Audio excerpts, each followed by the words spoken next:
The year is 2148, and Earth is gasping its last breath.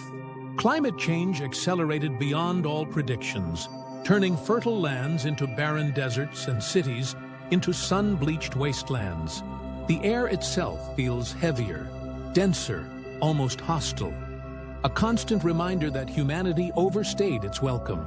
Scientists warned, leaders ignored, and now humanity's days are counted in dwindling resources and unbreathable air.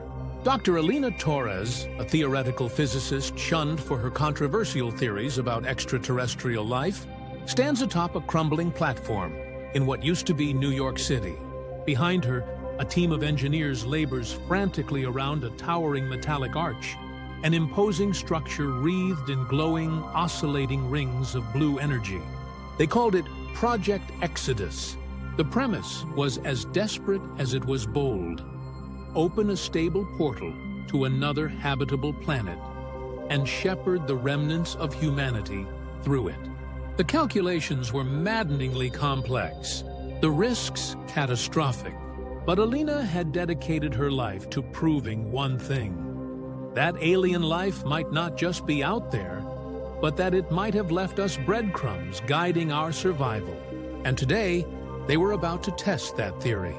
"This is insanity," muttered Colonel Dane Chisholm, a gruff military coordinator and Alina's reluctant partner in the venture.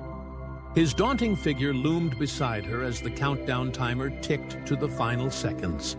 If this portal collapses, it won't just fry the tower, it could level half the city. Alina didn't glance at him. Her gaze was locked on the shimmering energy flux that pulsed in the archway. "What's the alternative, Dane?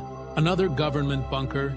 Another survival pod for the ultra-rich, while the rest of humanity chokes on dust?" Dane opened his mouth, but before he could retort, the timer hit 0. A deafening hum surged through the air as the portal burst to life, a vortex that shimmered with an otherworldly violet hue. The engineers erupted in cheers, but Alina's breath caught in her throat. Something about the portal didn't feel right. "Where does it lead?"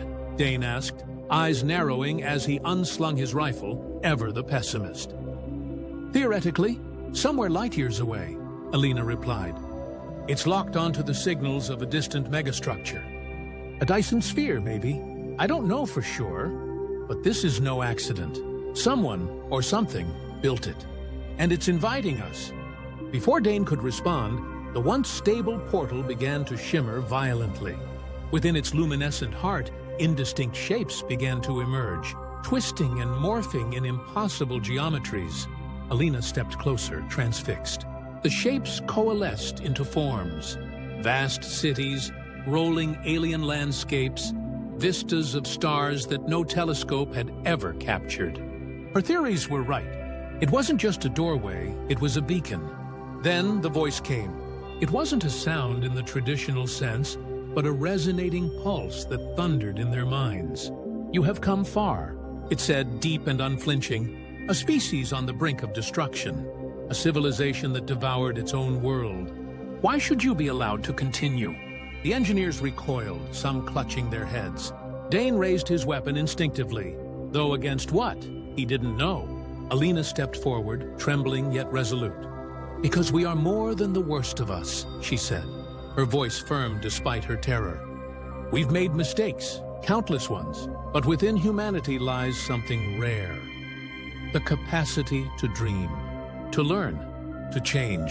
If you've brought us here, you must believe that too." Silence. Then came what felt like a chuckle, a vast cosmic sound that rattled reality itself. "Perhaps," the voice conceded, "but the path forward will not be given. It must be earned." The portal flared, and in an instant, the swirling images shifted. No longer alien cities or foreign star systems, but Earth itself, verdant and untouched, as if time had reversed. Yet this Earth was not a gift. It was a challenge, a place to begin again, to relearn survival without the crutches of technology. "Enter," the voice commanded, "and prove your worth. But know this, those who enter may never return. Your kind will be reborn or extinguished." The portal stabilized, its glow becoming almost inviting. Dane looked at Alina, gripping his weapon tightly.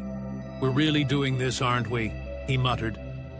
"We have no choice," Alina said, stepping forward, heart pounding in her chest. "If there's even a chance, it's better than waiting to die." With a deep breath, she crossed the threshold. Behind her, the remaining team hesitated for only a moment before following.